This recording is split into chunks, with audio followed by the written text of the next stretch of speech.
Well, over the past 13 months, public and private sectors have been working together. The Economic Alliance and Fort Wayne Chamber have merged into one entity, and they call it the Greater Fort Wayne, Inc.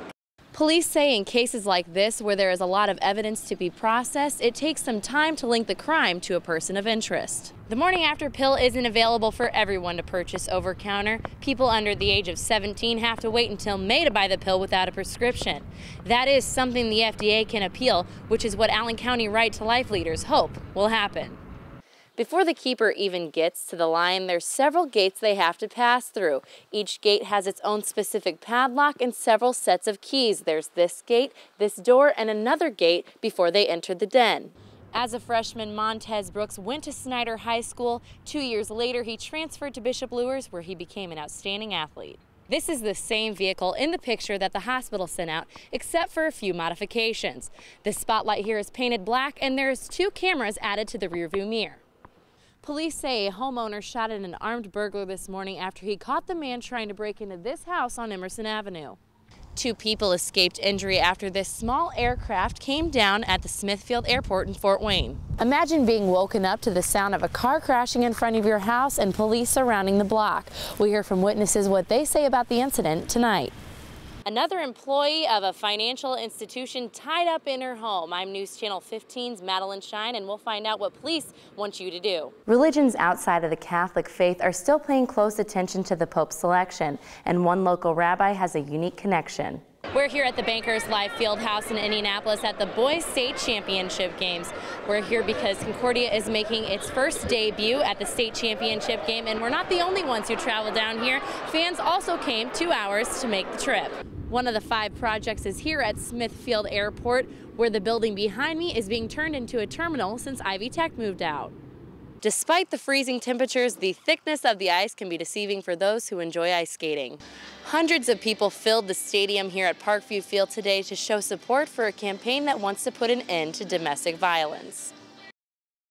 It's been a year since a local attorney was shot in his home on the city's southwest side. Police say David Cooker was shot in his garage that morning in the quiet neighborhood of Shorewood by a man he claims he doesn't know. Now, a year later, there are a lot of questions about the investigation that are still unanswered. Any investigation, as time progresses, there's progress made. After the shooting, investigators believe the shooter ran off and was never found. For now, the investigation remains in-house at police headquarters. There's always going to be a suspect or a pool of suspects, and that's just simply part of the investigation. Does the evidence suggest one suspect over another? We eliminate suspects. Police say in cases like this, where there is a lot of evidence to be processed, it takes some time to link the crime to a person of interest. With any crime scene, we collect evidence.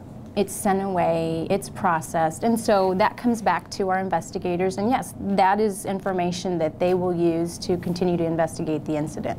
While the neighborhood remains quiet, police are still waiting for someone to come forward with information. Pieces of evidence come back, and it's like a puzzle, you're putting it together, and then the huge piece is that the loyalties with friendships or any other relationships, sometimes those dissolve.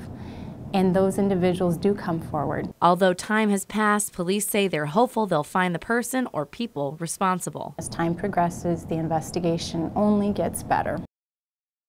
A police pursuit that started on the north side of town ended in a crash on the south side of the city last night. Tonight we learn more about what happened. Just after 3:50 in the morning, witnesses at a local gas station heard a gunshot and quickly called police. I was standing out here smoking a cigarette and heard a loud bang, and they were fighting about something, screaming at each other. So went inside, called the cops. The guy was laying on the ground and the truck took off. A family was sleeping soundly in their home on the 2000 block of Brown Street when a car crash woke them. And I looked out my window and this big SUV had slammed into our parked car. The people involved in the crash attempted to break into a home just down the street to hide from police, but weren't successful. When they forced entry into the home, this set off her alarm system and woke her up as the officers were in the area looking for the suspect. Police arrested 2 suspects after the pursuit, but neighbors still worry. They're just trying to make sure that we're safe and protected. But at the moment, I was afraid because I didn't know if they had went around the corner of our house or what was going on. People, you just don't know what to expect anymore. It's hard to feel safe. Police are still investigating the shooting. Right now, they're unsure if it's related to a homicide that happened last night in the 3000 block of McDonald Street. We'll keep you updated as more information becomes available. Madeline Shine, News Channel 15. For those who suffer from physical and mental disabilities, the simple act of sitting on a horse's back can better their everyday lifestyle. For years, therapeutic horseback riding has been proven to strengthen the physical and emotional well-being of handicap riders. At Summit Equestrian, students come from all over the city with wide-ranging disabilities to receive a therapy that is unique and unlike any other. Kiddos with cerebral palsy and spina bifida.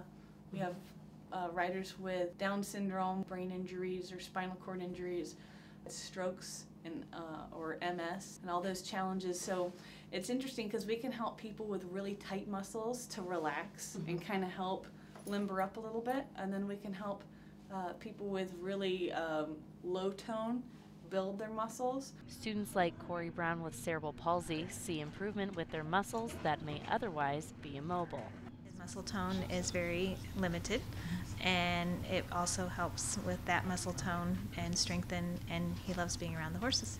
With more than 6,000 horses used in therapeutic riding programs, it's no wonder a special bond can be formed between horse and rider, with each horse having its own special traits. It's cool to see how her past of being abused and neglected has taken her full circle around to where now she's caring for the weakest humans and really just so drawn to them.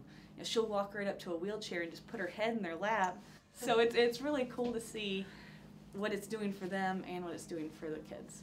The ultimate goal of the therapeutic riding experience is to better every individual and reach goals of excellence that will continue throughout their lifetime and make ongoing positive changes. For Mastodon Entertainment Hub, I'm Maddie Shine. Well, over the past 13 months, public and private sectors have been working together.